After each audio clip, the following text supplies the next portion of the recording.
Thank you, Mr. Speaker, sir. Mr. Speaker, sir, I still wonder why I rise to support this petition first, which is brought by the good senator from Nairobi, on behalf of the small traders.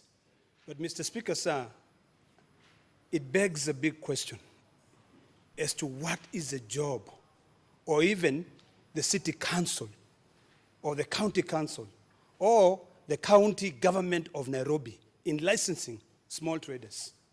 Mr. Speaker, sir, we should not be having foreigners, Chinese, who, if we are not careful, if one day we have 1 million ladies from China here, or 1 million young men from China here, before we realize our entire population has been converted into becoming Chinese.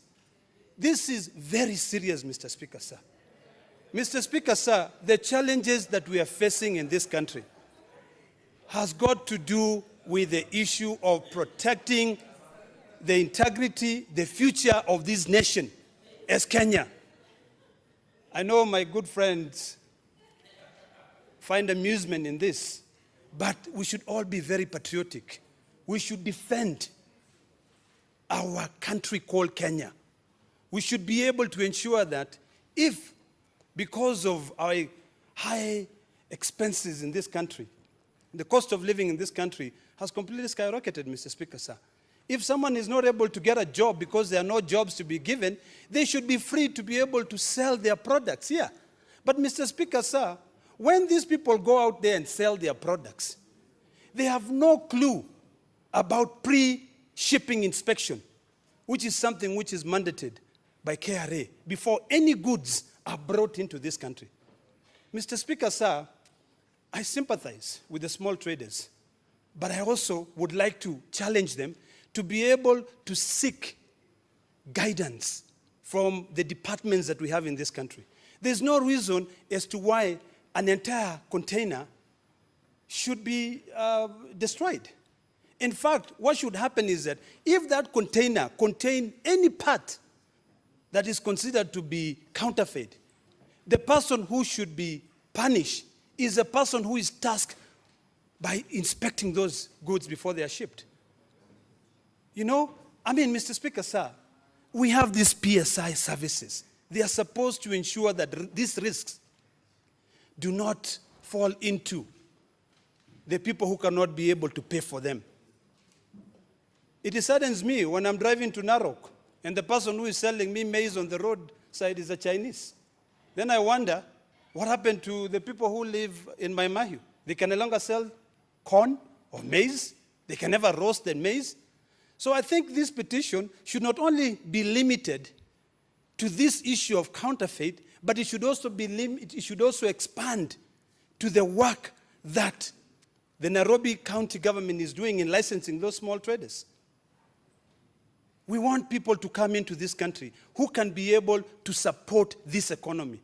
It will show, that petition should also extend to see what kind of work permits are being issued by the Ministry of Immigration. Because for you to be in this country and to be free to move around with your products, it means that you have been licensed, you have been given a permit by the Ministry of Immigration. So it should not only be limited to those goods. It should extend to the people who are licensed, number one, to be able to pre-inspect the goods before they leave their country. It should also be extended to look at what the job of Kenya Bureau of Standards is doing. It will also extend to look at the officers at KRA who are permitting these goods. I would support the government destroying, even if it is $1 billion worth of products, to save this country. What we're experiencing right now, Mr. Speaker, sir, in terms of the problems with the sugar industry, is because somebody was sleeping on their job. So we cannot come here and try to sanitize and say that certain parts of the container are clean, yet others are wrong. We stop that. There are those big companies. They pay billions of shillings to be given that license. So, Mr. Speaker, sir, I support this petition, and I hope that the committee, which will be tasked to investigate this matter, will go further and look at all those agencies that I've mentioned here so that we can be able to actually have a solution to our hawkers in this county of Nairobi. Thank you, Mr. Speaker, sir. Senator Kasanga.